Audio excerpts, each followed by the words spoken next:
Hi there, boys and girls. Weather report for August 17th, 2022. Wow. How about that?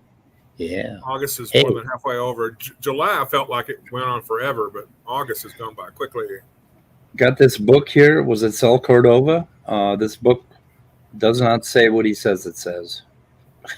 Never do these things say what he thinks they say. Yeah, well, if you read the title of... Wait a minute. So Sal must have gone to the same schools that Otangelo went to. Right. He read that book and he came to the wrong conclusion. So okay, well, if you read just the chapters, 5 reasons why galaxies can't exist. I guess if you just read the title, candidates for dark matter, the massive neutrino caper, universe controlled by wimps. Yep, I think so. Cosmic setting. Anyway, it comes very well reviewed, and it sounds like it'd be an entertaining read. And I do need to catch up on cosmology because there's a whole bunch of buzz on the internet, even from Anton Petrov, that the Big Bang and some of our galaxy formation models are going to be revised very soon because of new data. And it would be cool if they found out that the Big Bang wasn't a thing even, and we found another model that, explained things, because whoops, there goes God's creation moment. It's like if they start finding out that, the universe always was, like infinitely. Of course, the presuppositionalists will say, well, if it was infinity, then if you go back infinity, you can never get to the present, which is just like a total misunderstanding. What is it? If you shoot an arrow, the arrow gets halfway there, and then like you can cut that in half, and you cut that in half, and you cut that in half. So that means the arrow will never get to its target, right? That's sort of the argument, which is just stupid. It isn't how shit works in the universe. Sorry. Anyway. I think somebody actually resolved that paradox anyway. Zeno's is that Zeno's paradox? Something like that, yeah. It's a familiar paradox. And Sal Cordova, it's Purkinje cell in the brain, not Purkinje. What else? Oh, zinc fingers. We're working on it. Danish debater wants to be careful about how we present our comeback on Sal's little preachy episode yesterday, where he did a fine job of preaching to his believers, basically. So one quick question. Since I don't know anything about zinc fingers or have background knowledge, would it do me any good? No. Huh? Just put zinc on that. Right? There you go. Okay. Well, all right. That's all I need to know, because I was wondering if I needed to watch that video at all, because I have no way of refuting what he said or knowing if what he tells me is true or not. Well, I think I have 40 some bookmarks, so we will be watching the entire video. Because, it basically he and all other creationists come up with a narrative. They do not know the subject matter. They do not have any interest in learning the subject matter, because if they learned the subject matter, it would show them that they're wrong. And so it's just basically preaching to he's preaching to the people who are never going to change their mind, and unfortunately to people who are on the fence, right? And they sound very convincing. The narrative is always so convincing when you put it out. But then if you've ever gone and tried to buy a used car, you get the same kind of shit, right? By the time you're done, it's like, holy fuck, this is one hell of a car, you know? Then you drive it off the lot and the axle falls off, you know? That's what creationism is. A used car salesman, and you drive it off the lot and the axle falls off. That sums it up. And good analogy. Yeah, Maddox last night said, "Oh, Answers and Atheists are going to be all upset about what they said about ERVs on Donny's channel." And then I switched, and then I switched to another video. It was like either cute things that kids say or a cat video, and didn't listen any more of that stream because I just got tired of Maddox's voice.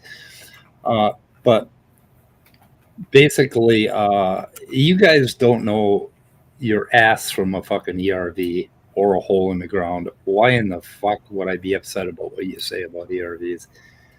Go fuck yourself. Anyway, I wanted to. John Maddox, the night before, he had a stream, and I popped into the middle of it, and I listened to him for like 10 minutes because that's about all I can handle usually, and then I fall asleep or switch. And what are the chances that I'm going to find something like immediately that concerns me? So apparently they were talking about abortion here, and I want to just play this clip. This is who's this piece of shit? Alex Cox. He's a piece of shit. There's no other way to put it. He's the one that managed to out-sexist Kent Hovind and got thrown off the Hovind compound for telling women about taking a shower naked or some fucking thing. I don't know what he did. But anyway, he had this to say about women who want an abortion. With it, but I think she wanted to play the harlot. That's the majority of it. I think that's a gross generalization that doesn't. Oh, no. No, I'd say the majority, upward 70%. She wanted to play the harlot, and she didn't want to ruin her boyfriends by having the bump. Nobody's going to play around with the bump. I reject that. Play around with the bump? What the fuck is he talking about? Isn't that a piece of shit? I mean, I don't know. Did you actually hear it? Who was that? What were they talking about? The bump? What? He was talking about women who want an abortion, that get pregnant, basically. Women that get pregnant. With it, but I think she wanted to play the harlot. That's the majority of it. I think that's a gross generalization that doesn't. Oh, no. No, I'd say the majority, upward 70%. She wanted to. I don't know what the hell it. Yeah, what a great world it's going to be if those bozos get to be in charge. Maybe there's some way context. they talk about women. Yeah, maybe there's some context here. Let's see. And just like sort of, if say Stephen Hawking who was alive and he needed a bone marrow or a blood transfusion in order to survive, we wouldn't have the right, and it's not moral, to take my blood to save him because he's clearly smarter than me. I think there would be tons of other people with your same blood type and your same bone type. Sort of, if this person is smarter or better than you, so they deserve to infringe upon your bodily autonomy. I don't think that's the right one to go. You're equivocating an abortion with a bone transplant that would be a volunteer of people that would have a certain blood type and a type for doing a bone transplant. That's very, very wicked of you. Well, we're not talking about volunteering. I like that word, wicked. Not the woman volunteering to carry the child here. They don't want the child. They're doing it involuntarily. Oh, I know why they don't want the child. We understand this. It's a burden on their life, and they can't earn their wage. But in Australia, they do have something called a dole that a single mother can get onto quite easily, and not have a problem with it. But I think she wanted to play the harlot. That's the. There you go. He was talking about women in general that get pregnant and want an abortion. Play the harlot, and they want the bump. Yeah, I think you told me about who was it again? Alex Cox. He's in the. I can make a. That's Alex Cox, that young kid. No. He's a middle-aged dude who. Who am I thinking of? There's some other dude named Cox that's a younger guy. probably another dick. Talking about C.J. Cox? C.J. Cox, that's what I was saying. Okay. Yeah. Okay. And then there was one other one, the Crossy Road argument. I don't know why. Okay. They got to do this. It's gone up since, I don't know if they measured it yet, but We're talking about child mortality. I've seen some sources where they said that And is that child including mortality or child mortality has gone up since the jab. And do you know who the jab? So there's the anti-vax bullshit, right? And then let's see, at 306.58, they have the Crossy Road argument from Cox. Mortality rate is exceptionally low, right? I'll concede Yeah. that. Okay. What I'm saying is that I don't have a right to place any risk upon somebody against their will. If they want to take that risk. Okay, Mark Reed brought up mortality in childbirth, right? And so Alex Cox and everybody's saying, oh, it's 0.001, but it's actually 0.1%, I think is what it is worldwide. And anyway, so this is his argument. Fine, fair enough. Well, there's a risk of crossing the road there, Mark. You cross the road, even in a crosswalk. It's probably the same. It's probably the same. There's a risk crossing the road. So basically, he's using the Crossy Road argument against getting an abortion. Anyway, that was that. You guys are speechless. Well, I'm just Well, thinking, no, I mean, go ahead, Scott. thinking they don't, and this is the problem with nobody but men talking about issues that weigh the most heavily on women. Right. Taking on a health risk is very personal, and if you don't want to take on that health risk, and there's a way to not deal with that health risk, then why are you stopping somebody from pursuing that? If it's only a 0.01 case anyway, you're only going to have a very limited number of abortions, due to possible child mortality. But the thing is that, well, I won't comment on that because I don't know the latest data on that. But yeah, it's just a personal decision. You're taking on the risk.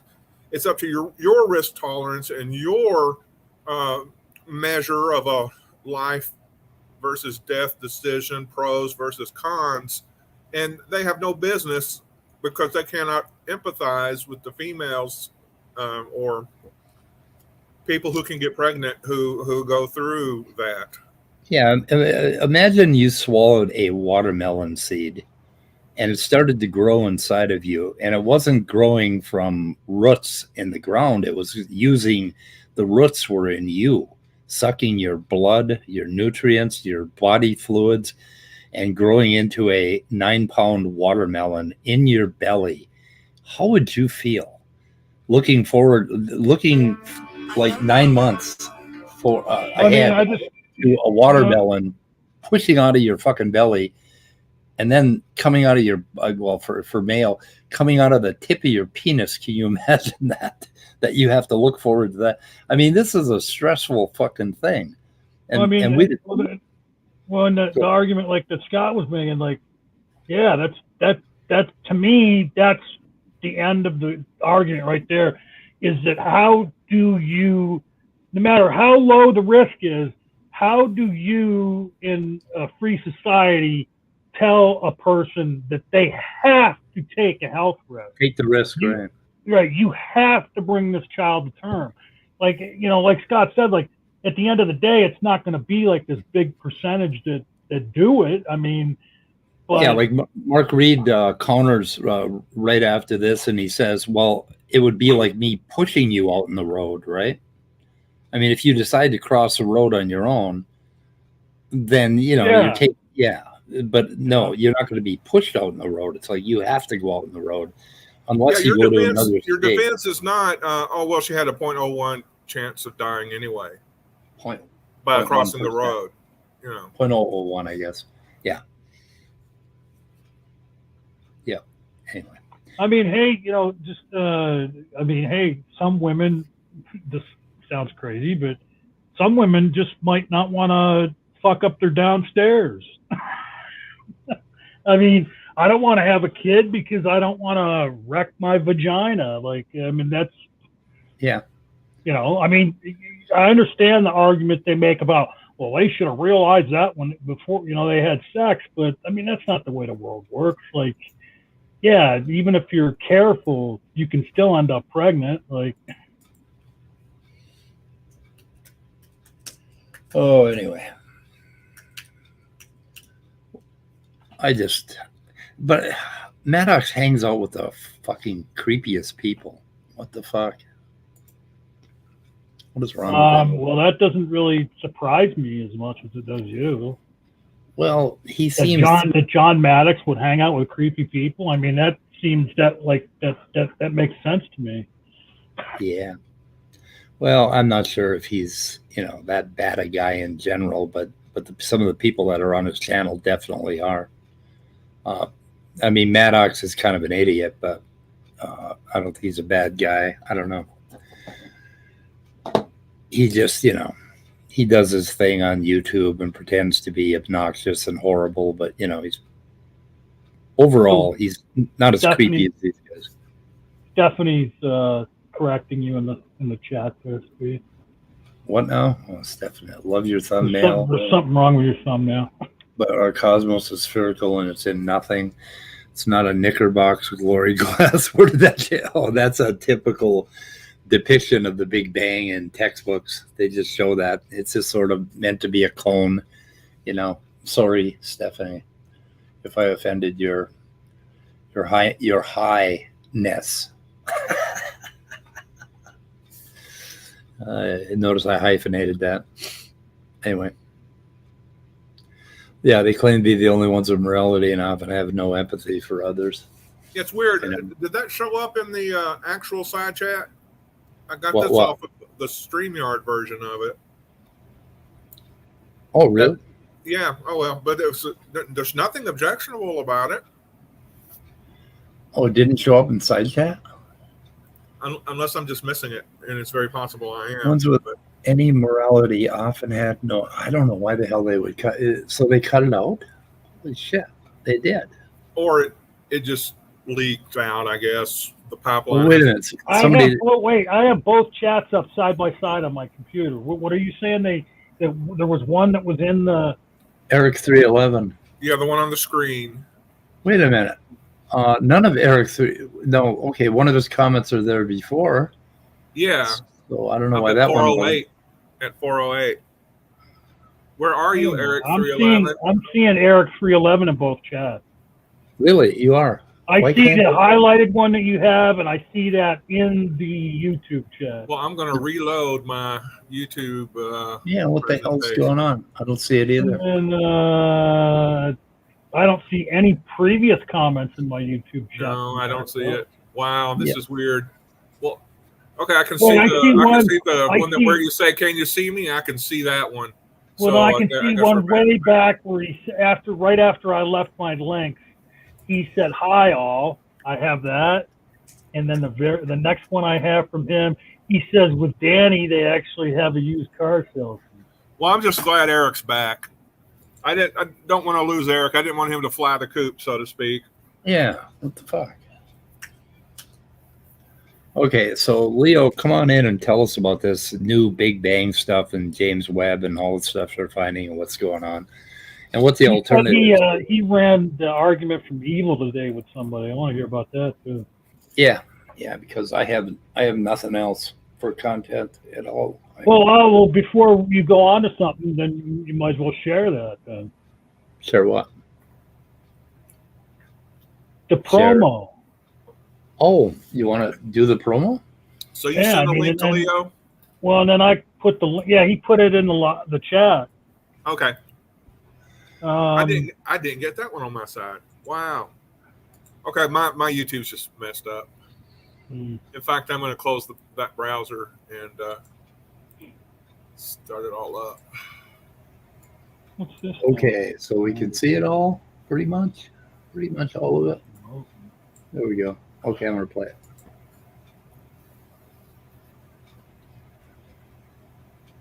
No, not that. God damn, dude. What do you want me to play? Never mind. Oh, Never mind. I'll put I it. don't know. I don't know where it is. What do you mean you don't know where it is? Like you. It was some you days ago. played- That was well. Yeah, it was like yesterday, wasn't it? Like I don't remember anything from Oh, yesterday. no, I don't know. Monday. It was Monday. Yeah, it was Monday. Monday. I don't even know. We need content, guys. We need content. I don't even know what Monday means. I don't even know what Monday means. I mean, I'll put it in the chat again. Don't worry about it. Hey, Leo. Hi, Leo. So tell us about all this bullshit that we're like. There's all this stuff. Anton Petrov just done a thing on Who? some Anton Petrov. He's pretty good. He does good science, and he just did a thing on problems like Hubble. They're having problems with redshift, I think, on galaxies or something. They think the universe may be expanding at different rates in different parts. So they're not entirely sure anymore. And then the other thing we've been running into is James Webb found very early galaxies, and apparently that flies in the face of some development models that we had for galaxies. And so then there's another guy that's got a video, I don't know what the fuck he calls himself, NASA something or another, about the Big Bang, may have never happened, that they have, some sort of a problem with it. And before you comment, I just want to say that I'm hoping the Big Bang gets like overturned and we figure something else out. But anyway, what do you think all that, Leo? So the issue is that the James Webb Space Telescope has given us a lot of new information in areas where we didn't already have that much to begin with, and could only develop working models based off of what we did know. And we're now realizing, okay, in the light of a lot of this new information, some of these previous assumptions aren't entirely accurate. We need to update our models. What can be said is that the Lambda CDM model, the standard model of cosmology, has not been and will not be overturned by any observations. All we're doing is honing in on the model. We're honing in on better descriptions of the very early universe, the development of the universe throughout its evolution, how galaxies formed, all that stuff. The idea, the universe is expanding and this, no. Well, the Big Bang got overturned? No. These things are not true. You're not going to find respected cosmologists talking about that, because those just are not things that have happened. There's a little bit that we've gained, a little bit of knowledge we've gained in a variety of fields that are calling into question previous assumptions that we've made that weren't themselves even based on all that much information. So now that we're collecting more, we're bringing this in, and we're going to update our models. As we all know, this is how science works. But the standard model of cosmology is not being seriously challenged by what the JWST is finding. What did you call that? The Lambda model? Lambda CDM. CDM model. Okay. Lambda represents the cosmological constant, and CDM stands for cold, dark matter. It's essentially the hot Big Bang model with inflation, the accelerated expansion of space-time as a result of dark energy, and the dynamics that dark matter causes added into it. Okay. Cool. Well, and the worst thing about this is that the apologists are going to make hay out of it. Oh, look, they're changing what they said again. Like they think that's a bad thing. Yeah, that's usually what you get when you're dealing with people that don't understand how science works. Well, for some reason, like Sal Cordova was all excited about overturning the Big Bang. But I mean, even if they did, that would just be bad news for creationists, I think. Because For like modern Christian, well, I shouldn't say modern Christian particularly, but modern theistic apologetics, which oftentimes utilizes the Big Bang as evidence for, the Kalam cosmological argument. The Big Bang is not going to be, it's just not. We'll learn more about the early universe and how it evolved, but the idea that started, the idea that very, very early, at least relative to us and what we know now, in the evolutionary history of the universe, it was in a significantly more dense and more energetic state, that will never be false. It just won't.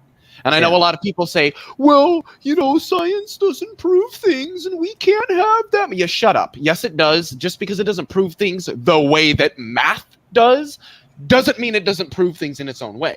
We will never prove wrong or show wrong the idea that the universe very, very early in its history was in a significantly hotter and significantly denser state. That will never be false going forward. It won't. Okay.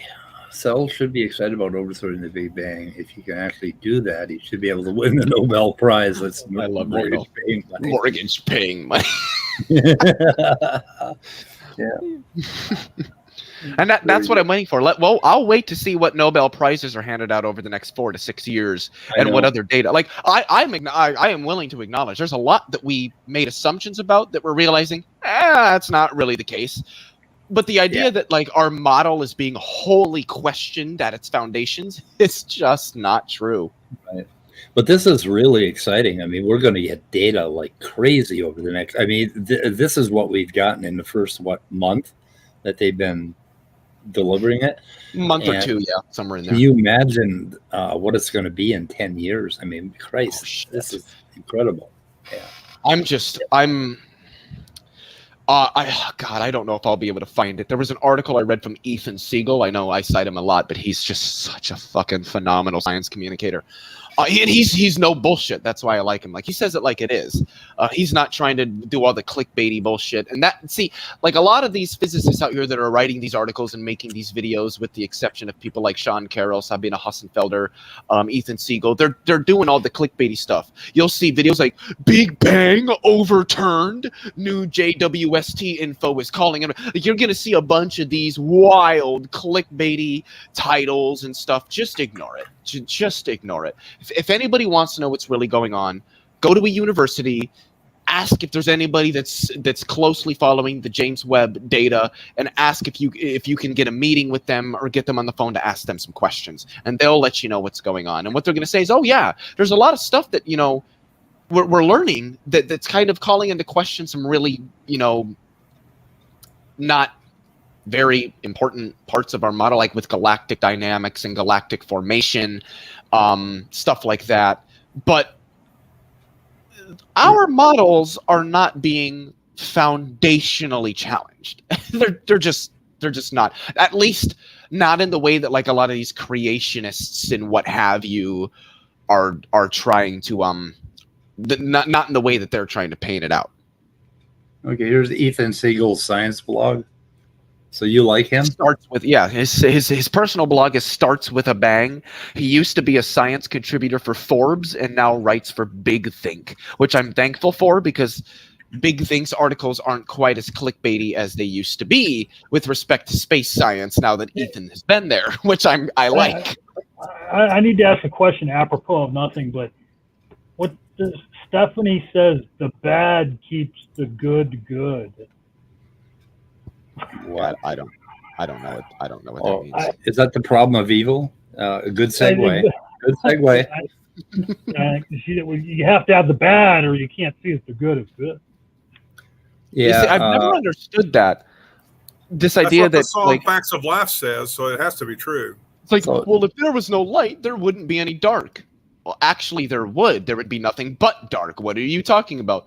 Well, if there was no heat, there'd be nothing. There would be no cold. Actually, there would be nothing but cold. What are you talking? Like, I've never understood those kinds of arguments. The sort of the yin yang. You can't have the one without the other. Well, maybe not in certain like esoteric things, right? But certainly, but in many instances, yeah, you actually can. So, is Dessel Drace's heart still broken? Yes. I should. Basically, he was wrong about this one thing, but I told him he was wrong about everything, all of his life. So I don't understand why this one thing broke his heart. But yeah, he's still what I would say is, when that conversation went down, I do think the point that Drace was making was salient. However, that being said, I don't think that it was a point meaningful with respect to addressing whatever was being argued. That's what I would say. Well, they weren't even arguing. They were making jokes basically, and Dessel took it like out of context. And he shouldn't have if he hadn't used AJ's name and he'd come on and said that, then he would have had a conversation, right? But I was concerned that he was saying something about AJ. We didn't have the clip. So then it took me 4 days to get the fucking clip out of somebody so I could actually see what AJ was saying. And he was just facetiously saying, oh yeah, heterosexual Yeah, they were all sexes. being tongue in cheek in that. Yeah, and I mean, so was Amy, and it's like, what in the fuck are you talking about, Dessel? And God, and Dessel is usually spot on, but I think maybe he heard it out of context, and he had a point to make, and we shut him down so badly, and we shouldn't have done that. I shouldn't have even let the conversation start. It was my fault to begin with. And I ended up, and Dessel is really important to this channel. And I really, really hope that he's chilling right now, and I'm hoping he chills out and forgives me at some point. So, hey, so yeah, I'm sure he will. I mean, I hope so. And then, so Jay Pasick, you got to look at the comment he just sent at Stephanie. Where the hell is it? It's just a few up. Yeah, Anton Petrov does a good job of everything. He really covers it. Yeah, and he is good. No, the last comment that Jay left, it's a few up from where you were Stephanie? at. Yeah, people don't know they are happy until they lose it. Then a woman having a baby wouldn't be happy. Whoa. Whoa. Oh, yeah, okay, good point. Anyway. Now, Leo, has there been any Luca, evidence no name. About the yo-yo theory idea of the universe? Like, is there anything that would make it more believable than before that the universe will contract and expand and contract and expand, or at least get to a state of almost zero entropy, and then somehow create a new Big Bang? And I hate to use the word create, but is there anything like that in the works, or was that just kind of speculation in that Anton Petrov video? Well, I mean, I don't really know. I feel that the name Anton Petrov like vaguely rings a bell, but there is nothing indicating that the universe is going to contract at any point. It's not even believed that the universe will ever actually reach perfect thermal equilibrium as a result of vacuum field fluctuations. We're not even sure if protons even decay. Probably, but we just don't know for sure. And I know that you guys mentioned something about the argument from evil that I ran on Khalil Allah's channel. I'm trying to find which stream. So today is Wednesday, Tuesday, Monday, Sunday, Saturday, Friday. So 5 days ago. I thought I looked at that one. Maybe I did. Hey, Speed. I am.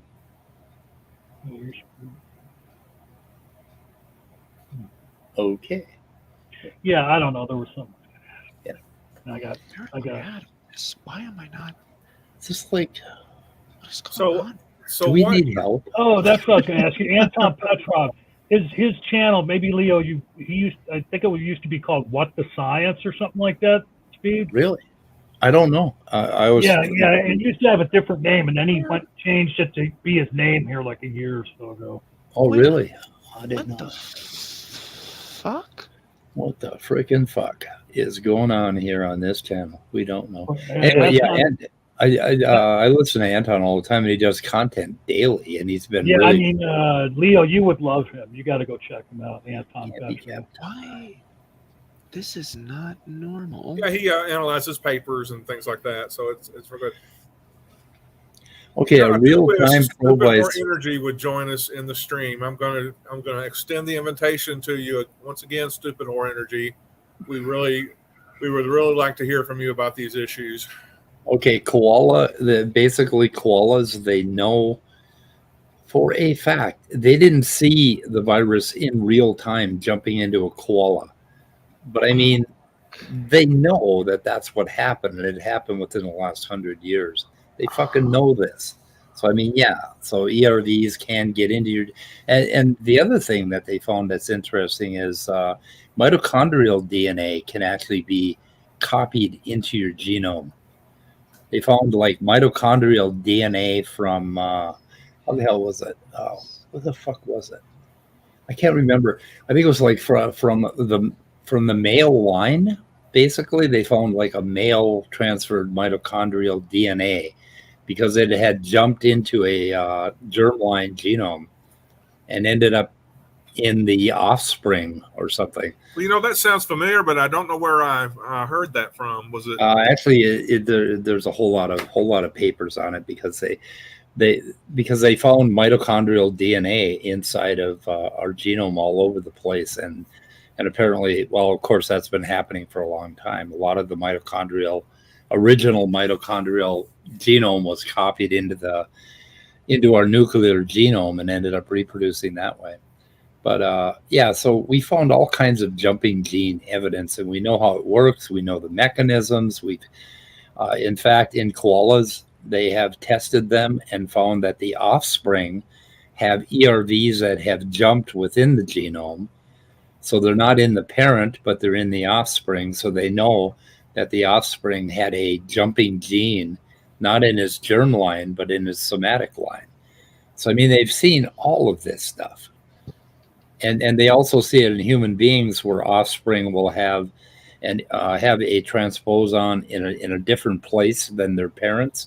So they know that it happened in real time in the life of that person. And they've done a lot of this. So, but you can't see anything in real time. We don't have fucking microscopes that can see it. You can't see that. It's just like, God. And Donny keeps asking over and over again, you have a paper that shows. It's like, do you have a fucking paper that shows God creating the goddamn universe? Show me that paper. Because I haven't seen that. Have you seen God creating the universe? This is very, very interesting. And we're joined by Luca. How you doing, sir? This is very well. Very interesting. How are you all? So you're still talking to Donny about ERVs on his channel. I can't believe your stamina. You are a better man than I. Or why are you doing it though? Yeah, because I care about discussion. I think that information. I don't know how the debate went, but it's important to see that a lot of people in the chat are happy to see me. So maybe they start to listen to me. Yeah, I just can't listen to Donny preach anymore because it's so goddamn inane and stupid. But I can fast forward through and watch your parts, I guess, is what I would do. I was trying to find the particular stream that I could show you guys because it wasn't very long. It was like maybe 6 or 7 minutes. It's either been edited out of the stream VOD or that video that I was in has been unlisted because I've done all the videos that would have been around last Friday into very, very, very early Saturday morning. I can't find shit. What channel is it? EA Dawa. I've looked through all the videos. I can't. I don't know what the fuck the issue is. And I'm like, as bad as it may sound, I wouldn't be surprised if they either A, edited it out, or B, unlisted that particular video. Because last Friday was, 5 days ago? How do you spell EA Dawa? EA space DAWAH. Like, you're not going to find it. Like, I've been looking through all the videos. The one that says streamed 5 days ago, that should be the one. And I just don't.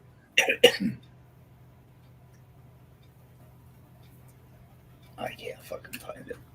So there's all these people. This was streamed live on August 11th. Is there somebody? Last Saturday was the 12th or the 13th. Hello, dead air. What's up? Oh, I was just wondering because I can hear Leo reading, but I know. Would Leo please tell us something? Yeah, tell us about your argument for evil. So, well, hold on here. I need to look at something really quickly because that was from August 11th, which was a Thursday, and I went in late Friday. So why don't you mute yourself while you're musing to yourself? And yeah, no, they unlisted it. We'll talk to them. No shit. Okay. Because it goes 3 days ago, streamed 3 days ago, streamed 4 days ago, streamed 5 days ago, streamed 7 days ago. They unlisted it. Why would they unlist it? Because they didn't look good. Like, I'm going to be honest. After I ran the argument, like, there was literally silence. Yeah, always download stuff after you get off a stream as soon as you can, because they'll take it down occasionally. But anyway, so Luca, you want to talk about last night? Yes, it was quite a long night. I ended up the debate like at 5 a.m. in the morning. I was exhausted, but I think I did well. You are right. Donny did preach a lot during the debate. Yeah. But he was all sweaty and he was red in the face. So I think I did well. He was exhausted too, and it was not so late in the night for him. So it was fun. I think that I did bring up some good points. Donny did well because he did throw me off quite some time, but I think I did well. I noticed in the chat that Sin thinks so, and Icarus is saying that year is too hot to debate someone serious, so I was debating Donny. No, Donny was quite good at that. I think he does know is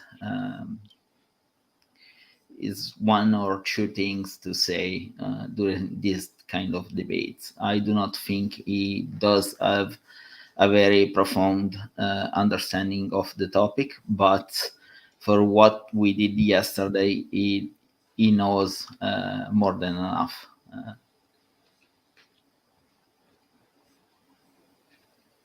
By the way, just really quick for Randolph, if a video has been unlisted on YouTube, it will no longer show up in your search history. I already checked.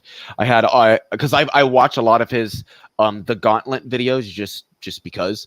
And I got one from the 8th, the 9th, the 10th, and then like the 14th. Like they unlisted it. They had to have because Isadawa also streams to his channel because he does the Gauntlet with Khalil. I couldn't find it on his channel either. They unlisted it. They had to have unlisted it.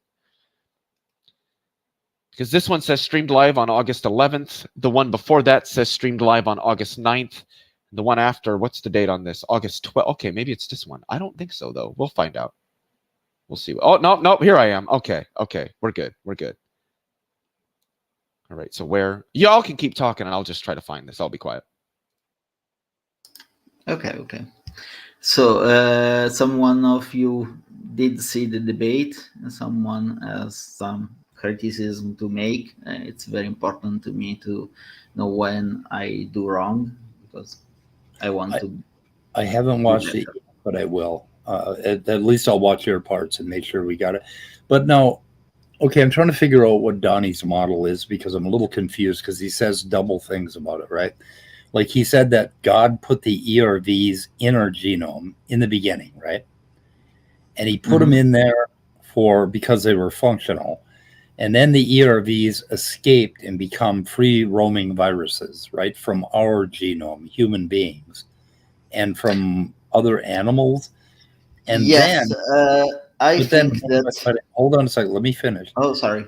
Okay, but then, the reason God put ERVs in some places in the genome is to protect us from viruses. Well, if God put the viruses in the fucking genome in the first place, he put them in there to protect us from viruses that haven't yet happened. You see my problem? So Donny is not. It's not Donny's model. The model is from Answer in Genesis, and is talking about a paper that the Vige model by the Vige model. So it's not his model. It's okay. So what is Donny's model? That basically, they are viruses, and God put other viruses. It's basically the one from Vige, but I think that it does not understand completely the model, because at the end of the debate, it was talking about viruses originating by pieces of cellular life, but it's not the Vige model. The Vige model, it's literally those elements were put in creature by God. Of course, I do not think it's a good model at all, but I do not think either he did understand what the author was saying, if you ask me. So one thing this model, sorry. One thing they keep bringing up is that the ERVs give you protection from viruses, basically. And the papers that talk about that, how ERVs compete for viral, they basically compete for the viral particles, right? And there is very little evidence that really is a thing. Can I ask a quick question for clarification, just for my own Yes. understanding? ERVs are like snippets of viral genome that have sort of, what's the word I'm looking for here? That have been retained in our genomes. Is that a good way to characterize it? Okay, okay. Yeah, I just wanted that. Sorry. They get copied into the germ line, basically. So anyway. No, the function is there. The problem is evident. It's quite. It's not so hard to understand that function is something generating from the characteristic of an ERV, because viruses do these kind of things. You cannot infect a cell twice, 2 times for obvious reason. So it's just what's the word? Not a fossil, but it's a remnant of this characteristic of the virus. But the problem there, it's a chicken or egg problem. They say that those units of DNA were implanted in that form by God. Of course, it's not a very good explanation, because we can demonstrate that those units can infect our genome. Right. And they cannot. They can just say, it was designed that way, but it's not a very good explanation, of course. The problem with it is you would only need a few of them. Okay, you wouldn't need to have 8% of the genome, for one thing. And the other thing is that you only need a you only need a couple of proteins, like coat proteins, in order to set off the immune system. So you don't need to put a whole viable jumping ERV into the genome in order to protect from viruses. You could get by with just coat protein, right? Of course, it's not a very efficient way to do things, because evolution do not work that way. Right. They try to upplay how much these units are useful. I did put in my presentation some quotes from his book, nonetheless, that say basically that most ERVs are damaged, are not functional. Right, that's the other thing. From his sources, and it's true. They try to look, creationists try to paint another picture, like they are all functional, and if they are not, it's because our genome is degrading. We don't have any functional ERVs. Sorry? We don't have any functional ERVs currently that we know of. I think they found a few cases, but all the ERVs are pretty much dead in the water right now in humans. Well, no. We are that do things, of course, and some are quite important too. But I do not see anything bad with it. If you think about it, those units are there to reproduce the virus. So but they can't transpose currently. Yes, ERVs. They must create a protein to recreate the virus. So any mutation can change the shape of the protein. So we can get something different. And if that something is useful to us, we will keep that. Yeah, but we've only got, endogenous retroviruses, which are 8%, right? We have ALUs, we have L1s, and we have SVAs that are actively transposing, moving around the genome. But okay, you were telling me ERVs. they are not moving. No, of course not. I was telling that some are functional because they do things not that they can move around in our genome. Okay, but some can. ALUs definitely transpose. And yes, we have units that can. Okay, LUs, usually. I think there's a line 1, I think it is, one of the lines can, and one of the SVAs, which I think is, I can't remember exactly what that was, but there are no ERVs, no endogenous retroviruses that are currently haven't mutated to the point where they can no longer jump, as far as I know, right? So all we've got is these 3 types that are still jumping around in the genome, and that is the ALUs, the SVAs, and the L1s. Yes. And so that's the other thing that Donny kind of slides over real rapidly, is that he acts like, well, at one time I heard John Maddox, or one of those guys, I'm pretty sure it was John Maddox, say that the ERV had to jump in the placenta, had to actually make a transposition before it became functional in the the syncytin in the placenta, which is not the case. The fucking thing jumped a long time ago, and it's at a particular spot in our genome. It doesn't, but he was talking about ERVs like they jumped in real time and then did something functional. When they jump in real time, they can kill you. You can get cancer from an ALU. Yes, jumping into the wrong spot. If they got reactivated, you can get in trouble, of course. Right. And so can happen. And then Donny only wants to talk about ERVs. He doesn't want to talk about the other 40% of ALUs and signs and lines, and he never addresses those because those are really degenerate and obviously degenerate.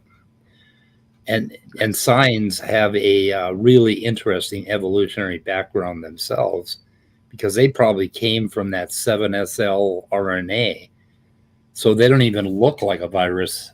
They just happen to have how the hell is it? They've got they were packaged by a virus, but they came from RNA. They didn't come from the virus. So a virus packaged some other little piece of RNA we had, and ended up creating signs. And that's basically how signs popped up. But they don't want to talk about so that. Just real quick, I have to update from the live chat. Stephanie has just declared herself to be of the mind that the hypothesis that we create reality by thinking it that's what she believes. Oh, only nature only exists because humans see it. So idealist. Barclayan idealist or something. So yeah, I'm sorry, Stephanie, bullshit if I talk about someone. What the fuck? Bullshit. Oh god, I love it. Bullshit. Stephanie, bullshit. Anyway, all dolphins are innocent of crimes you may accuse them of. Only you are capable of those crimes. What the fuck is she smoking today?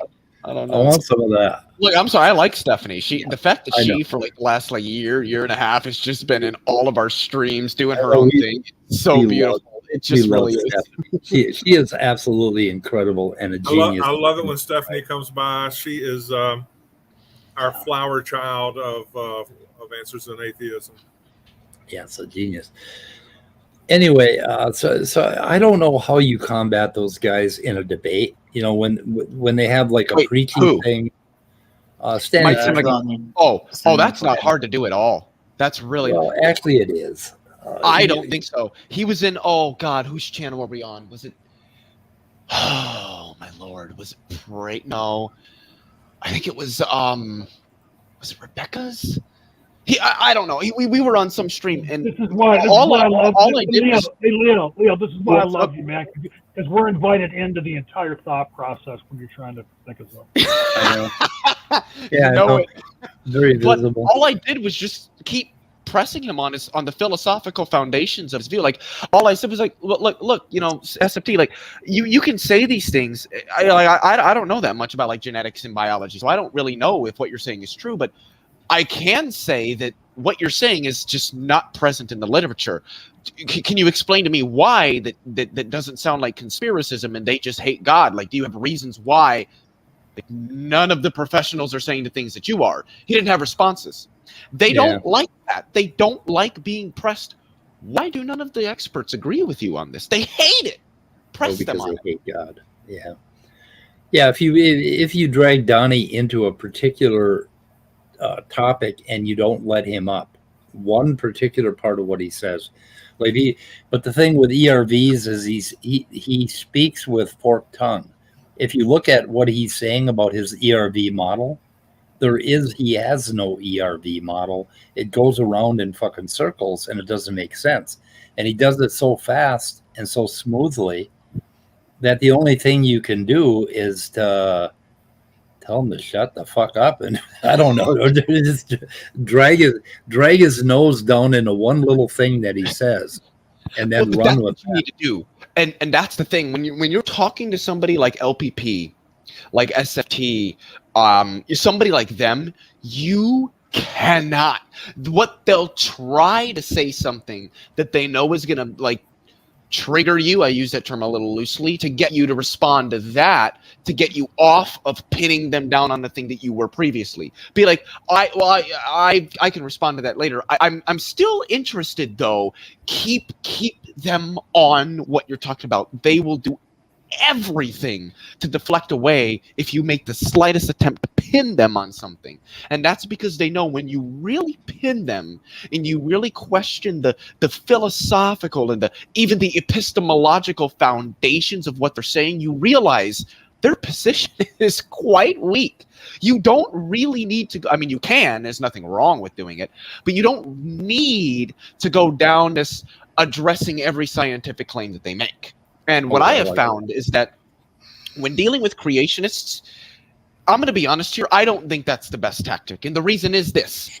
If they understood the science and they respected it to begin with, they wouldn't be creationists. You've got to take a different perspective. You cannot just throw the facts in their face. It will not work. I've done this with Rebecca. I've done this with, who was the other one I did it with? Oh shit! I think it was. Here's the thing about that, Leo. They bore the fuck out of me, and the only fun I have is going down into the science. Right? I mean, listening to them and countering them, that they bore me. They're too stupid. I think you're actually pretty good at it, Speed. I'm talking more like your average person that wants to like go off on the sciencey stuff, but doesn't like. You've got the knowledge to be able to, you know, put that in a framework where the average person is going to hear that and go, okay, that kind of makes some sense, you know. But when you get like your average Joe Blow that doesn't have the knowledge that like you or Aaron Raw would have, it's going to be harder to go that route. Now, what I like to do, the first thing I like to do with the creationists is say, wait, hold on. Do you think that, I mean, so can I ask you a question?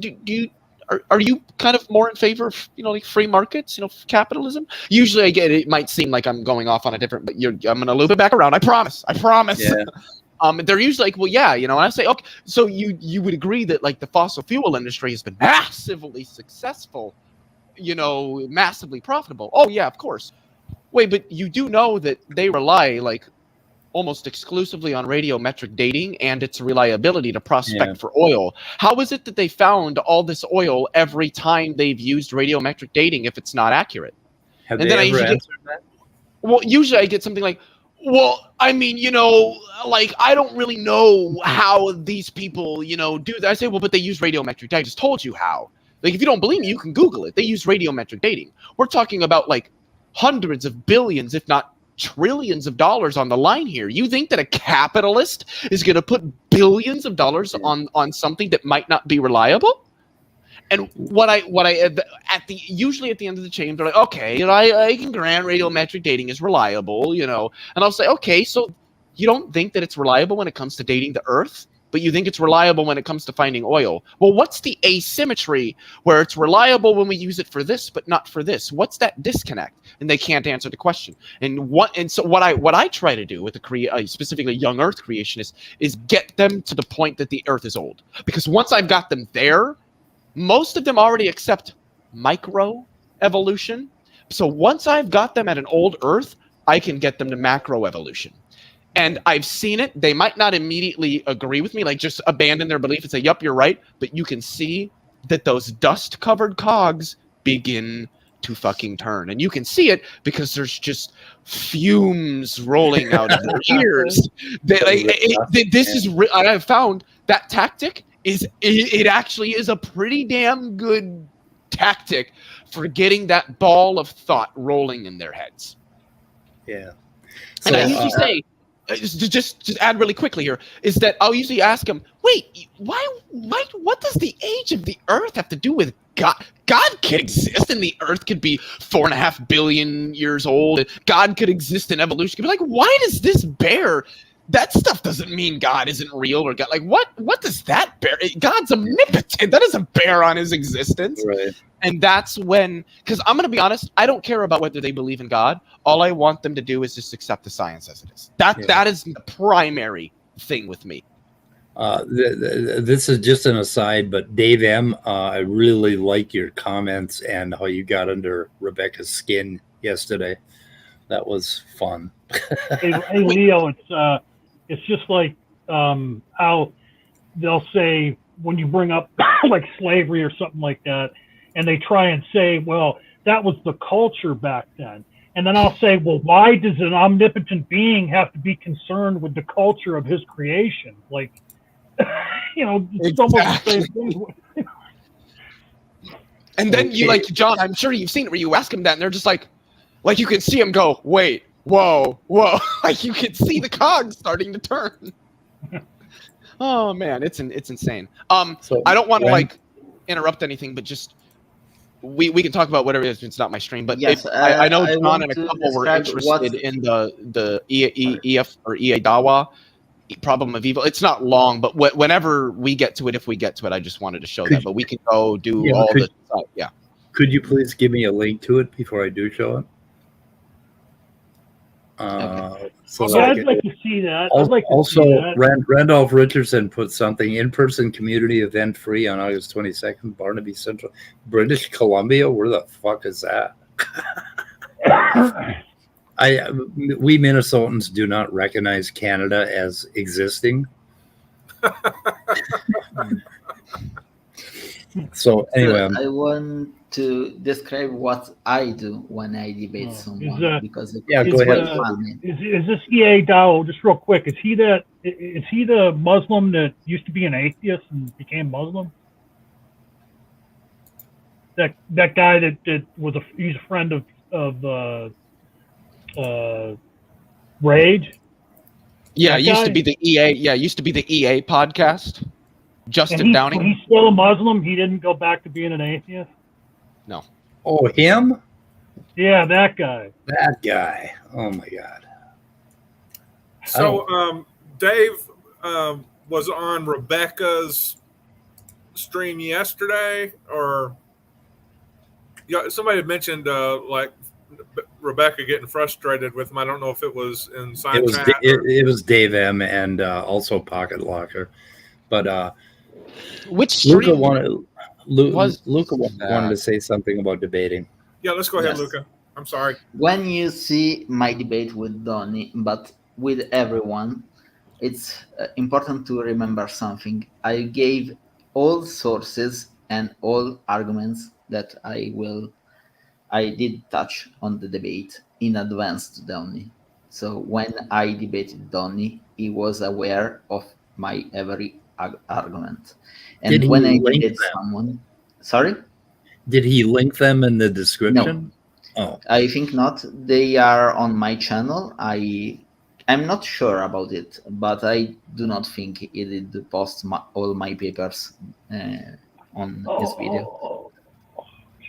But I always give them to my opponents. The only one giving them back his sources was T-Rock, and I want to shout out for that because my apologies for interrupting. I also. just want to ask: Can Speed or Scott, can you put the link in the live chat again?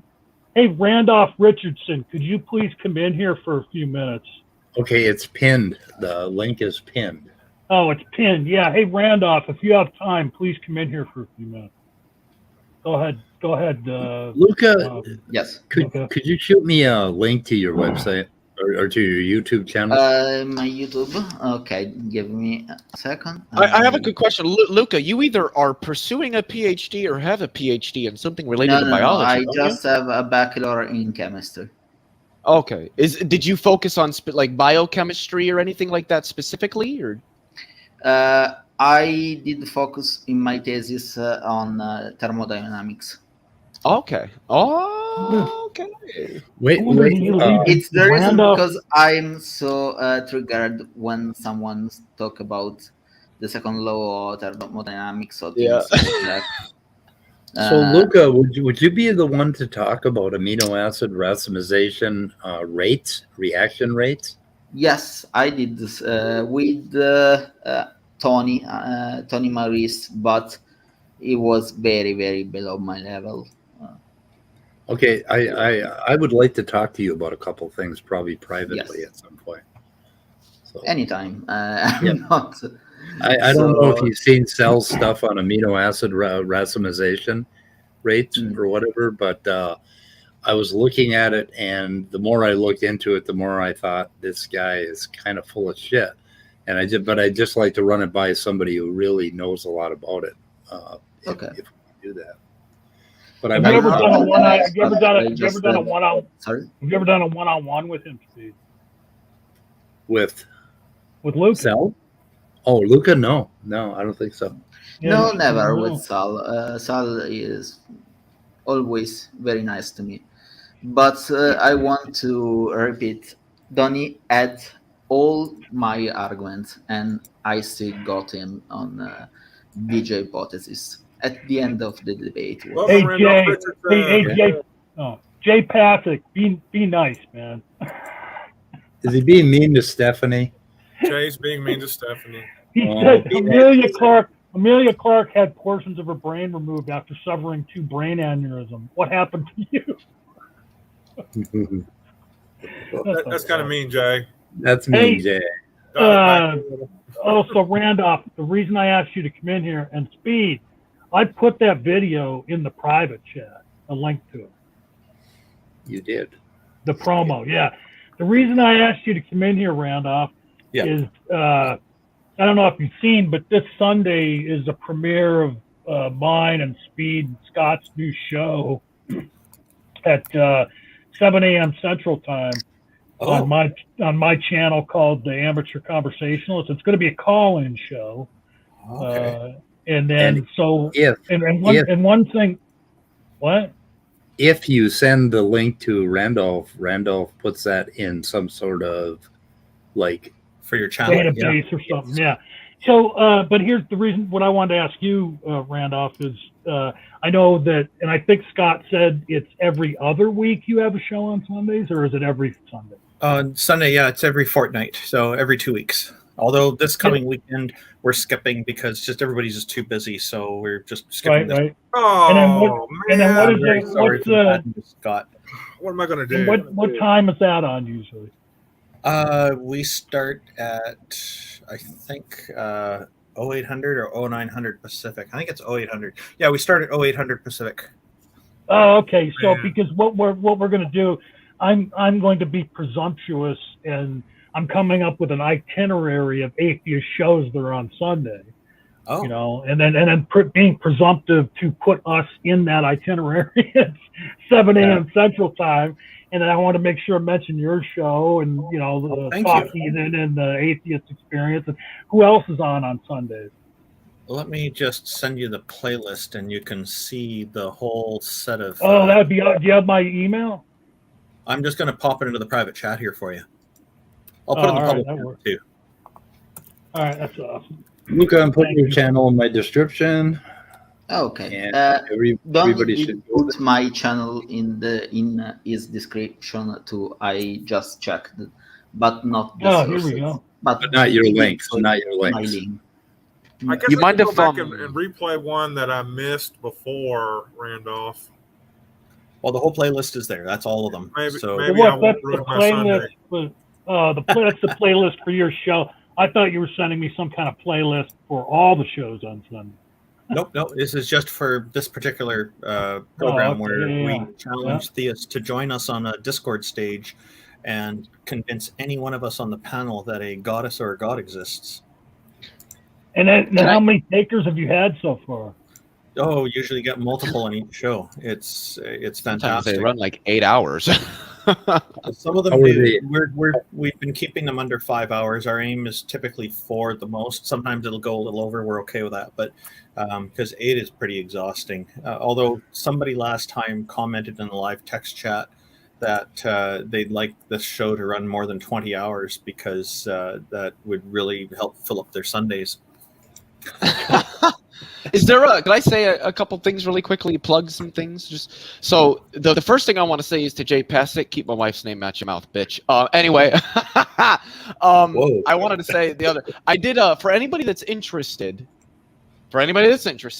in teleological arguments, fine-tuning arguments for God's existence.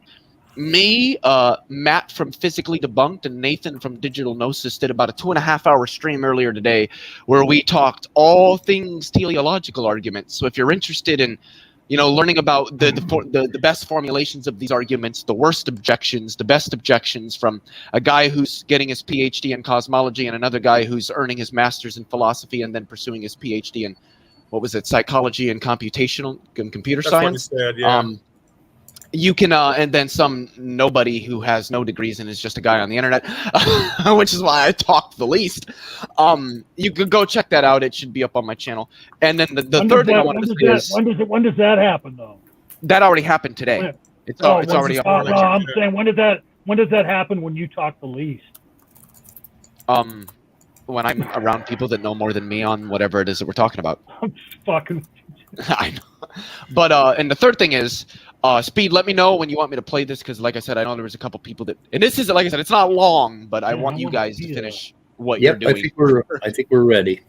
All right. We're ready. I'm going to have to go in a couple minutes here, but John, if you could send me the link in the private chat for your channel, that'd be great. Oh, it's my channel, the Amateur Conversations. I mean, you don't already. You're not. Give them a link. Yeah. The Amateur Conversation. Stop thinking. Just give them a link. Yeah, that's right. Well, speaking of stop thinking, I told you I put that video in the private chat. Okay, before Randolph leaves, I'm going to play that. Okay. Yeah, I want to play that for Randolph. Yeah. And Speed of Sound, thanks for mentioning the event coming up. I appreciate it. We're building community now that the pandemic's settled down enough that we can have safe gatherings. We wanted to start at the beginning of the pandemic, had to stop though, and put all on hold. So we're going to do it the last Saturday of every month is our plan. Anyway, go ahead. I don't want to interrupt you. Restrictions have been made lax, but the pandemic is still largely raging. Okay, here's our not so much here in Canada. Yeah, you guys are lucky. Yeah. So you don't have the dumbass. I'm sorry. Pay attention to the part where I fucked up, where I say I fucked up when I shouldn't have said anything. Should have shut the fuck up. Oh God, what is this? Oh no. Do you encounter phenomena in life that make you go? Phenomena that others may attribute to a higher power? If so, join Speed of Sound and Scott Duke of Answers in Atheism, and me, John Peterson, the Amateur Conversationalist, right here on this channel, 7 a.m. Central Time, Sundays, for our new show, Counting the Days, where we will be taking a look at the spiritual side of... Wait, what? That's a misprint, right? Not a misprint. Yeah, but... Just read it, John. But oh, John, just read it. What did we tell you on the weather report about thinking? To only do it sparingly. Okay, yeah, that's 7 a.m. Central Time, Sundays, right here on this channel, the Amateur Conversationalist, Counting the Days, where apparently we will be taking a look at the spiritual side of atheism. Who knew? Yep. No bubbles. I'm sorry, that was fucking funny. Wasn't it? Wasn't that fucking you, Scott? hilarious. You was fucking, quite fucking funny. talked over the funniest part of the fucking thing. Is at the very end, Speed comes in really No, weak. I think it was Like, Scott. he's like, no, it was you. Really? Wait, I'm sorry. Sorry. Or Play was it. it Scott? Or somebody at the end went, bubbles, like they were all. Because then I told them bubbles were going to come out of my pipe at the end, and it's Yeah, there were no Bubbles bubbles. come out Can of we that play it again? I kind of That's a want to good hear that. yeah. Play it again, man. Oh, cool with it. Well, at least like Yeah, the and ending then- part of it. And then I'll put the link to the. So it's going to be Sunday at it's the world premiere Sunday at 7 a.m. Central of Counting the Days. The world Okay. premiere. Okay, let's see if we can hear it. I'm giving that a thumbs up. Bubbles. Was that Speed or was that Scott? I heard it.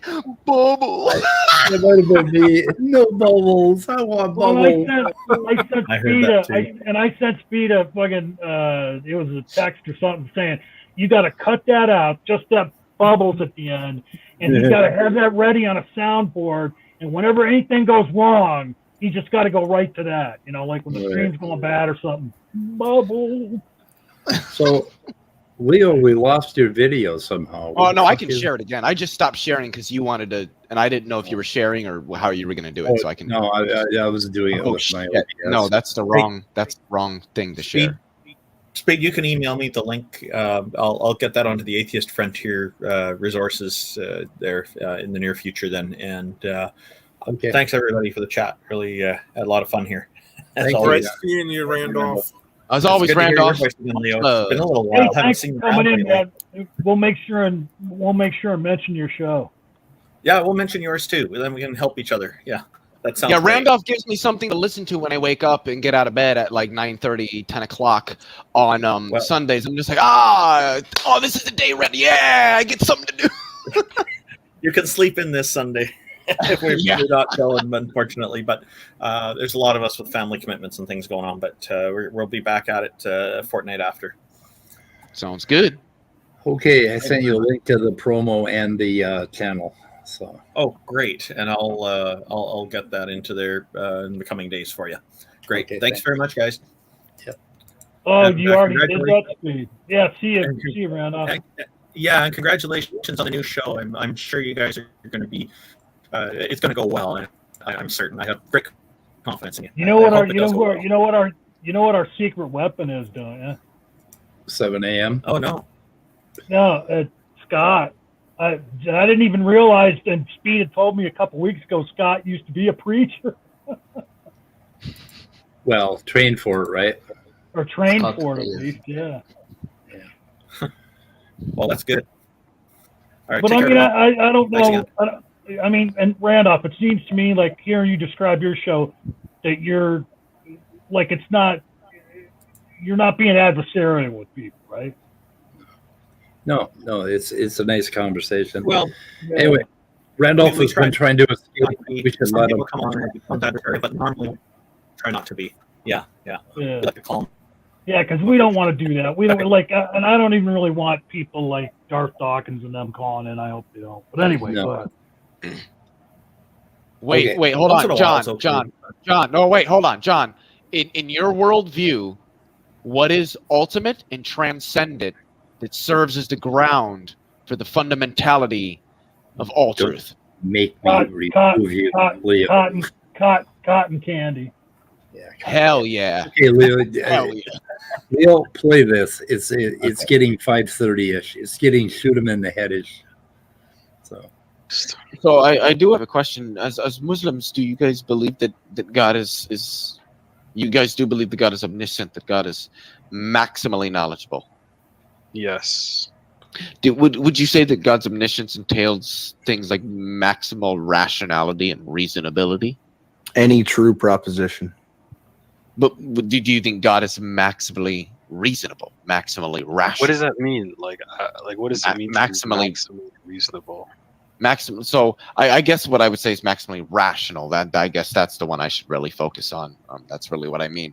Do you mean like he always knows like the most rational position, or like what's in a sense? Yes. Quantify that. Like I would say that. Well, so I take the position that the most philosophers do, and most epistemologists on this, that what it means for an agent to be rational is that they're engaged in, all things considered, what they ought to be engaged in. They do what all things considered they ought to do.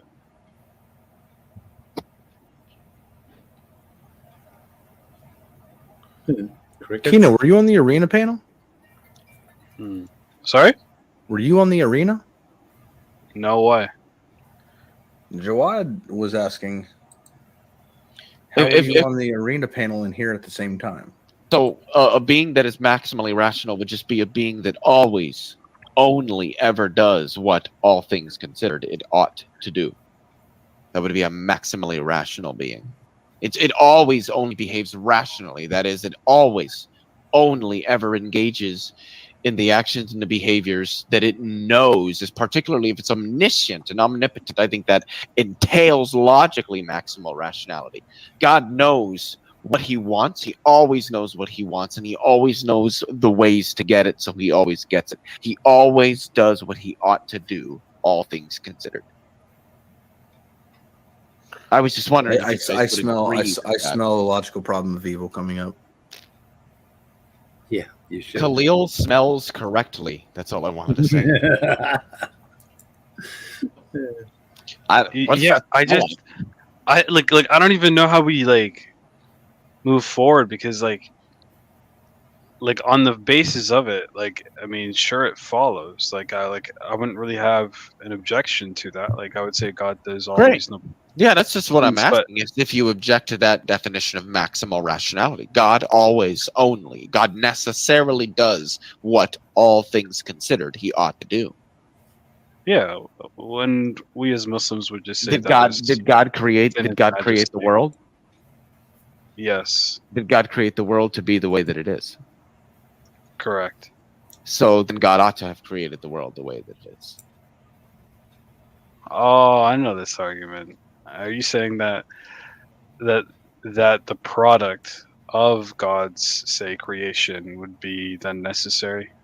No, that's not my argument. Okay. Which one's this? Like, where's it heading down? The things that we would say ought not happen actually ought happen. Hey, can I pause this real God quick? created the world to be the way that it is, and that's just to say that. I noticed that there's a tendency, I think I know this argument. Oh, I smell a blah, blah, blah, blah argument coming, like they somehow defeat it ahead of time by saying it's familiar. I don't know why they don't address it instead of just saying I've heard this before or something. Say that everything that occurs ought to occur. What sense is it evil? I don't know what it means to say that something that all things considered ought to occur is evil. See, there's just no evil. There's just no evil in the world. Okay, so it's an argument for what? Moral anti-realism? No, it's an argument against the existence of God, that a maximally rational, maximally powerful, maximally knowledgeable being cannot exist logically coextensively with evil in the world. Okay, I mean, just you just hold like a moral anti-realist point of view. Just be like I don't see how that bears on the argument. I mean, someone that doesn't believe that, Well, because the argument from evil ultimately is attacking God's rationality. I'm saying like and God is behaving irrationally. Okay, but I'm saying like the actual properties of good and evil existing. I mean, if you don't even have that, then well, I do. Good is that which all things considered one ought to do. Evil. Foreskin. So wait a minute. He's inferring what your moral viewpoint is from what you're saying. How the fuck is he doing that? Like, he's not even really listening to you because he thinks you're explaining what your moral viewpoint is. He thinks I'm trying to He's show to God say- doesn't. Right, He he's thinks I'm trying to show say, God doesn't you're exist. a moral, real. He's talking about different forms of morality. He's not listening to the argument you're making. Like he thinks you're talking about yourself. Yeah, I think he thinks that I think that he thought I was trying to argue God doesn't exist because morality is not objective, which was not the point of the argument. Morality's being objective or not does not bear on this argument. This is an internal critique of classical theism. Good is that which all things considered one ought to do. Evil is that which all things considered one ought not do. So, do you not find that problematic? Like, off No, the bat? that's a normative view. That's what most moral philosophers hold to. Right, but like, The let's way say for out of this instance, is to reject the idea that the ends justify the means. Exactly. Well, that's not gonna really. But help, okay, God doesn't have means. God's omnipotent. There are no means to his ends. I mean, if through there are human means to his Kant ends, then that actually just held to means- the opposite view. But if I think, go ahead. No, I was just going to say that if God has means to his ends, and that's just to say that there's some restriction through which he needs to apply the means to make up for, in which case he wouldn't be omnipotent. I don't know what it means for an omnipotent, an infallible being to have means to its ends. Unless it desired those means, in which case they're just ends in and of themselves and not really means. I don't know. I'd critique the other point. So, I mean, like, let's say, for instance, if you're like surviving or something, like you have your child, let's say, okay, or like let's say a random kid. Let's not make this personal. Let's say you have you and a kid on a boat in the middle of the ocean, and a week later you guys are running out of food. You guys are both starving, and you could overtake this kid and eat him and survive long enough to get some like help and for rescue teams to arrive, or you guys can both die, or you can let him eat you. Which is, I mean, I don't see how you're gonna let him do that, but, or that can happen, and he could survive and get away with it. But in this case, you would just say that, you eating that kid would just be what you ought to do to survive, and so that would be what is morally good. Well, is it what I ought to do, all things considered? I mean, what else would you consider? Like, I mean, what kind of child are we talking about? I would just need to know more about the scenario. Okay, let's say it's like some adult and some child are stranded in the ocean. The adult has the power to overtake the child. What the hell?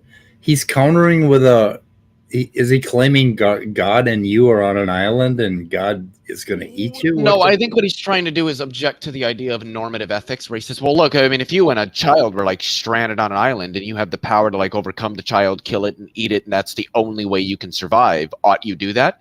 And what I was trying to get at is, if all things considered, I ought to do that, then yes, I would do it. Okay. And in that case, it would be good. Like, yeah. Okay. And then eat it and survive. The adult, has a capability to, provide for society, work a job, contribute meaningfully. The kid's like, 9 years old. They really don't.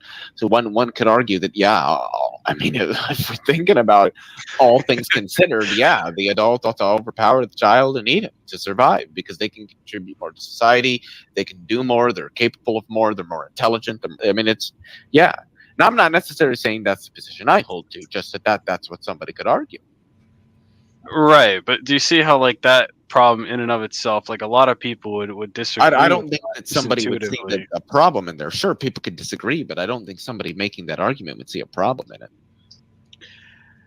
Right, but I mean, in this case, do you agree with that? Because you're the one making the claim, right? I mean, me personally, I don't really have opinions on that, to be completely honest. So you don't think it's good, or you do think it's good? I don't really have an opinion on that. I've never been in a situation like that. I don't really know how to assess that. Okay, let's say it's not you. Let's say it's not you, but like let's say it's two people. So we're third party spectating, like, and the man eats a kid. Would you say that's a morally good thing to do? Like all things considered? It just depends. If all things considered, he ought to have done that, then yes. Now, do you see how like a lot of people would say something like this, like cannibalism? We would say is intuitively, especially when it comes to say infants or babies or children, is not intuitively a morally good thing to do. I had to pause it. I love this argument that theists give of, well, that's not like intuitively moral. And I just say, well, yeah, but my intuitions about what's moral and what's not are probably going to differ from many other people. I think the average person who lives in like the United States is going to have completely different moral intuitions from somebody who lives very, very poorly in like sub-Saharan Africa. Like they're not, this moral intuitions, I just don't think is an objection. With like in almost any case, like literally any case. Well, it seems you might be using good to mean something different than I do. What do you mean when you say that an action is good? Okay, I'm sort of going down because okay, for a long time I used to be a moral anti-realist, and lately I've been coming across some books on and some valid arguments for moral realism. But at the moment, I'm not. I don't want to bring out my views out there real like right now, but I just want to critique. You know what I mean? Like we'll talk in a month's time when I get my moral epistemology in order, and then we can have this discussion, for me at least. Okay. But I just want to critique what you like your view would be. Just that's fine. It just seems to me then you're gonna have to use good, the notion of good as I define it then. Yeah, right now. So I just like that's like I'm just saying, like for me, like right, like I'm still searching for my truth, and so yeah, no, I understand that. I understand that we don't have it all figured out, Exactly, and that's the thing, right? Then, like I'm not still trying to look for a position that's I'm more like I'm consistent with in almost any scenario, and I would say it still holds to my religious beliefs. So that's sort of where I'm at, and I'm still searching. But like every time I come across someone else that also studies philosophy, I try to understand where they're coming from, what their moral epistemology is at, and from there, I'll try and see if it's something that I agree with. If I can't find something that seems wrong with it off the bat, then I might say that what this might be the right way to look at life. Yeah, I agree with that, but I do want to clarify that if you don't particularly have a usage of the words good and evil yourself, but you'd want to critique my position, then you'd have to use what I mean. You'd have to provide some sort of internal critique based off of how I'm using good and evil. And I personally don't see an objection one could levy against the argument from evil if one takes God to be maximally rational and defines good as that which, all things considered, ought to be done. That's just to say that there is no evil in the world, assuming God created it the way that it is now. That's true. Boom. In this case, somebody want to say something? No, that was pretty cool, actually. But I think I just wanted to play. I can't remember if this is really where. I think it is where the discussion ends, but I just want to. Like when it comes back to the other argument, I'll read into it because I've. Yeah, I think that's the end of that. Yeah, so I mean, they didn't. You notice there's like 3 seconds of pause, and it's like that's true. They didn't. Yeah, no evil in the world. Yeah. Okay. Cool. That is what you call the logical argument from evil. God cannot be maximally rational, maximally knowledgeable, maximally powerful, and maximally good, and evil exist. Well, can't they just? What's that? Can't they just admit that God is like a little bully kid with a anthill and a magnifying glass?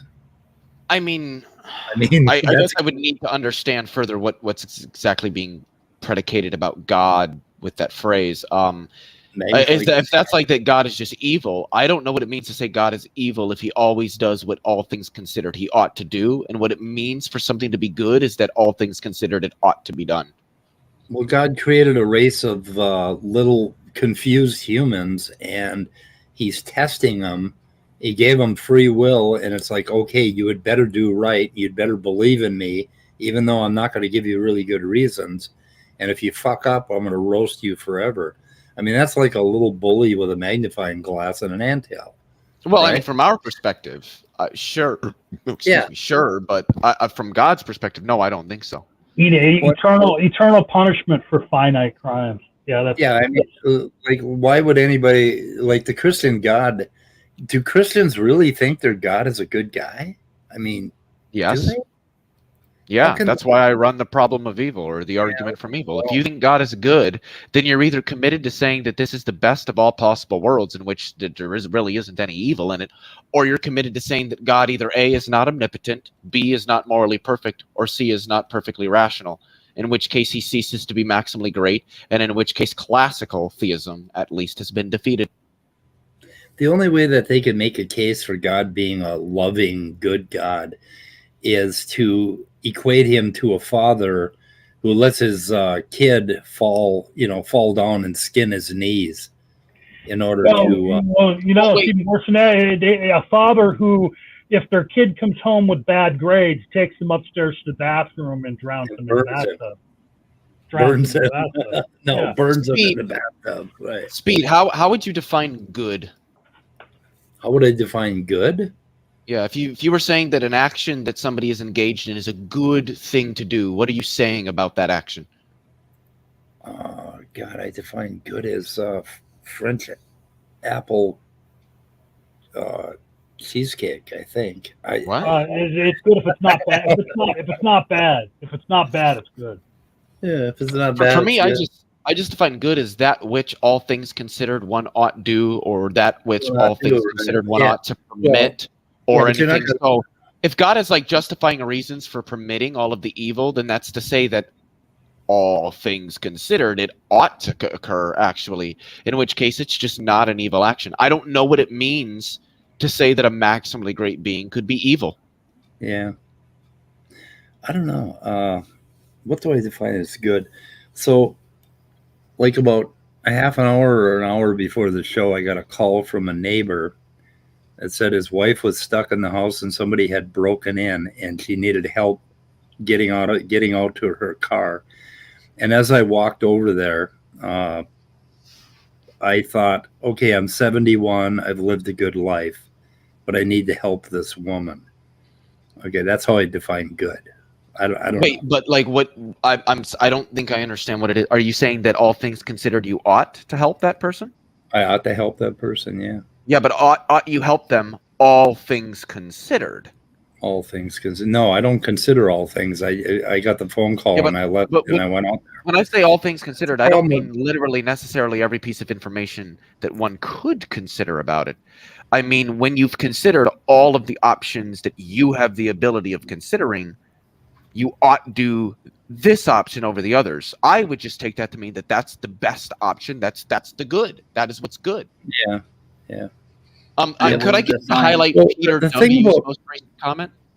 The thing that kills me about morality is that I believe that all moral decisions, all of the oughts are defined in the moment that you act, when you do the good. You can't come up with some generalized moral philosophy that's going to work in all cases. I think you can. I think that's what normative ethics is, that what is good is that which all things considered ought to be done. That which is evil is that which all things considered ought not be done. Yeah, but who lives like that? I would say most people do. I don't know. So like if I asked people, do you think that if you saw a drowning child, that all things considered, you ought to save the child? Most people would go, well, yeah. And I said, do you think that all things considered, you ought not rape a person? Yeah. They would probably go, well, yeah. So I think this is actually quite intuitive for most people. But I was wondering, unless you're a dolphin. Yeah, dolphin. That's for Jay. For Jay Passick. That's for Jay. But I mean, you do these things in the moment, and morality is defined in the moment, and that's the way I see it. Yeah, I just have a different intuition, I guess. Okay, that's cool. I mean, I think that largely moral considerations are at least initially made almost involuntarily in the moment. But I think that when one deliberates about something, that's where we really get notions of what it means to say that something is good or evil. Yeah. But there was something I wanted to highlight. Yeah, there are cases there are cases where you have to deliberate, and I think that's the problem with being human, is that we can deliberate, right? And that puts us in this moral crisis all the time, because we can sit and, like, something that you're dealing with that's going to unfold over the course of a week and not in the moment. You have to run over there right now. Those things fuck us up, and that's part of the curse of being human, that we think about these things rather than just do, that sort of thing. Speed, could I get you? You might have to scroll up just a few times, but it's a comment from Peter W. It starts with, "This is the best of all possible worlds." Okay, the odd comment. Okay, how far? Let's say Peter W. And I don't think that's the Peter. I don't think that's Peter W. We know. I don't think anyway. God could have made the world. Okay, how far do I gotta go, man? It's not super far. I don't think so. Did I miss that? No name. He could have, but he created the best world possible to achieve his purposes. That one? No. It's from Peter W.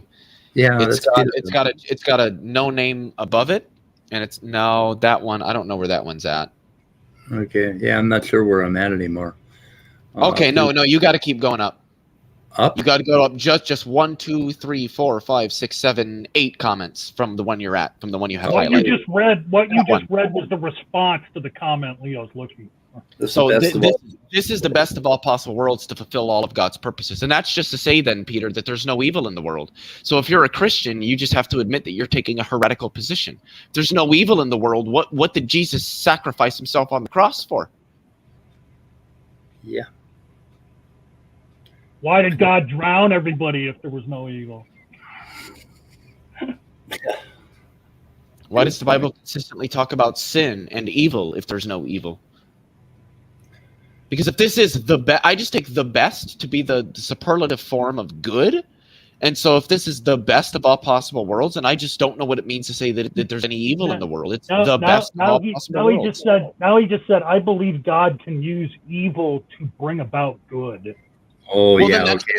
That's just to say that when you consider all things, that action that we're calling evil isn't actually evil. It's good. Right. It conduces God's desires. So all things considered, it's good. Yep. And this is why the logical argument from evil is so detrimental to classical theism. Good. I want to shoot her in the head, guys. Let's do it. Wait, before you shoot it in the head. Oh my God! There's always one of you guys that what now, John? What? I don't know what. No, I didn't forget. I'm just like I'm like 2 inches high right now. I'm like Fred Flintstone. I shrunk down to like 2 inches high as you were yelling at me like that. Flabbergasted. No, I just wanted to say, hey, even though it's a few days away yet, Sunday, 7 a.m. Central Time, counting the days. Our new show, me, Speed, and Scott, and it's going to be a call-in show. There'll be a number you can call. I was thinking about doing it on Discord, but I found this app to where we can just put a number up and have you call in. Speed, don't Discord. Remember that phrase. Okay, good. So Speed don't Clubhouse either. I don't Clubhouse either. I don't do any of that shit, man. Clubhouse is fun. My God, the discussions that people have. So you enjoy Clubhouse, Leo? I do. Oh man, the discussion. How is it as an app? Smooth. Yeah. Mm-hmm. I got enough YouTube shit to keep up with. Anyway, so just listen. Luca, I'm going to watch your. God damn it! Okay, I turned it back down. Sorry. What is happening, Luca? I'm going to watch the rest. I'm going to watch your part of the debate, and we'll talk about it a little bit. Let me know what you think about it. I will. It's important to me. Yeah. If you want, of course. I do very much. Okay, guys, I'm going to shoot her in the head. Before we go, I just really quickly, I just wanted you to listen to this. It's not gibberish at all to just say, hey, I identify as a bunny, and what I mean by that is not that I have bunny chromosomes or that I actually am genetically a bunny, What I mean by that is I like to express myself in certain bunny-like ways. So I like to get down with the bunny nose and the bunny ears. How are you doing? Take your seat, classes. Welcome to Clubhouse. Okay. Anyway. Oh God, that was perfect timing. I'm sorry. Okay. Goodbye, cruel world. We're out of here. Goodbye.